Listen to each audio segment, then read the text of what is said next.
માળી તમે જ કીધું છે પ્રવચનમાં કે સૌ ભાવિ ભક્તોને મારા દર્શન થશે, તો માળી તારા વેણને ચૂકતી ના, અમારા ભક્તોને ભૂલતી ના। જય માતાજી મિત્રો, રામ માળી રામ।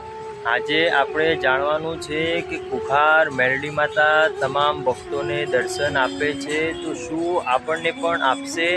બ્લુ કલરની ચૂંદડીના અંદર ખુખાર મેરડી માતાએ તો ઘણા લોકોને દર્શન આપ્યા છે, તો શું મિત્રો આપણને દર્શન ના આપે?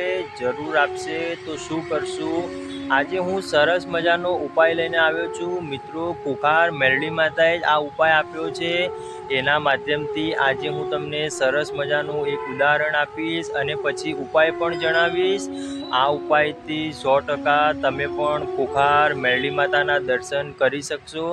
મિત્રો ઘણા ખરા લોકોએ સપનામાં લાલ સાડીમાં પણ માતાજીના દર્શન કર્યા છે, પણ આપણે કયા સ્વરૂપમાં દર્શન કરવું છે તેના વિશે આજે આપણે જાણશું। ખુખાર મેરડી માતાએ જાતે જ પ્રવચનમાં કીધું છે કે મારા દર્શન તો દુર્લભ છે, છતાં પણ જો કોઈ ભાવિ ભક્તને મારા દર્શન થઈ ગયા તો ધન્ય માનજો।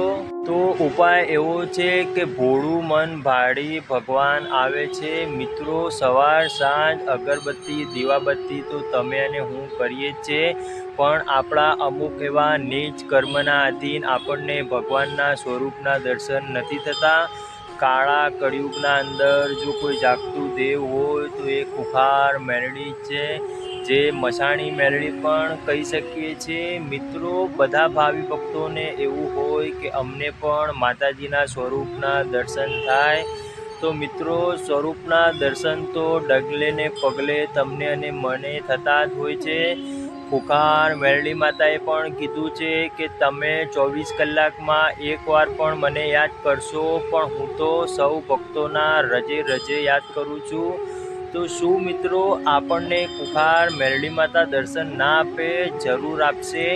તો હું તમને જણાવી લઉં કે જ્યારે સવાર સાંજ માતાજીની પૂજા પ્રાર્થના અગરબત્તી કરો છો, ત્યારે ભોળા ભાવે ભક્તિ કરીને માતાજીને પ્રાર્થના કરજો કે માતાજી દ્વારા સ્વરૂપનું દર્શન કરાવો। ખરેખર મારા જીવનના અંદર જે તકલીફ છે એ તકલીફમાંથી છુટકારો અપાવો।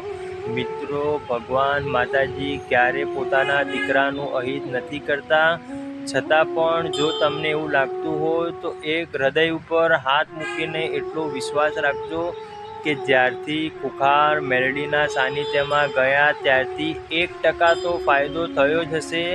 તો એ જ મિત્રો ચમત્કાર કહેવાય। ભગવાન અલગ અલગ સ્વરૂપમાં દર્શન આપીને જતા રહે છે, પણ ખુખાર મેરડી માતાએ જાતે જ પ્રવચનમાં કીધું કે જો મારા આ બ્લુ સાડીમાં દર્શન થતા હોય તો બહુ ધન્ય માનજો તમે તમારી જાતને, કેમ કે એવા જ ભક્તોને આ દર્શન થાય છે જે ભક્તોએ ખરા હૃદયના અંદર ખુખાર મેરડી માતાનું નામ સ્મરણ કરે છે।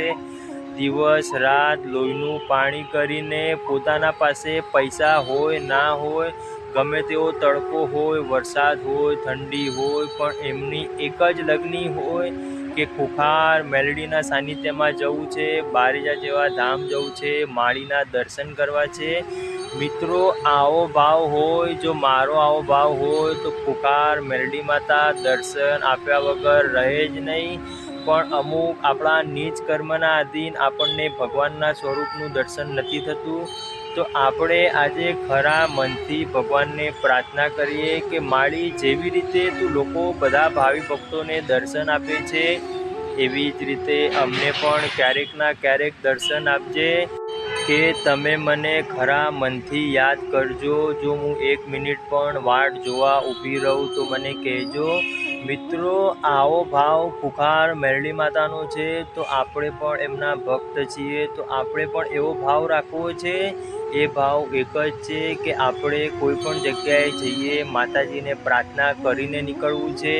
ઘરના અંદર સારો સંસાર સુખમય ચાલી રહે એવું વાતાવરણ બનાવવું છે। ઘરના અંદર આધ્યાત્મિક જીવન જીવવું છે। મિત્રો તમારા મારા જીવનના અંદર તકલીફ તો રહેવાની જ છે, પણ એ તકલીફ આપણા તકલીફ ના લાગે એનો ઉપાય કરવો હોય તો એક જ છે, બારેજા જેવા ધામમાં માળીનું પ્રવચન સાંભળીએ, આધ્યાત્મિક વિકાસ કરીએ। આધ્યાત્મિક વિકાસ થશે તો જ જીવન પરિવર્તન થશે. માળીએ પ્રવચનમાં ત્યાં સુધી કીધું છે કે મારા દર્શન બ્લુ સાડીમાં સૌ ભક્તોને થશે, પણ એવી દ્રષ્ટિ રાખજો, ઓળખજો. મિત્રો, કાળા માથાનો માનવી તો બોલીને ફરી જાય, પણ માળીએ પ્રવચનમાં કીધું જ છે, માળી બોલીને ક્યારેય નહીં ફરતી. માગ્યા વગર માં પણ ના આપે. તમે ક્યારેક ખરા મનથી માગીને જોજો. મિત્રો, મને વિશ્વાસ છે ત્યાં સુધી ખુખાર મેલડી માતા 100% સૌ ભાવિ ભક્તોનું કામ કરે જ છે, તમારું પણ કરશે. એવો હું ખરા ભાવથી તમામ ભક્તો માટે હું પણ પ્રાર્થના કરીશ.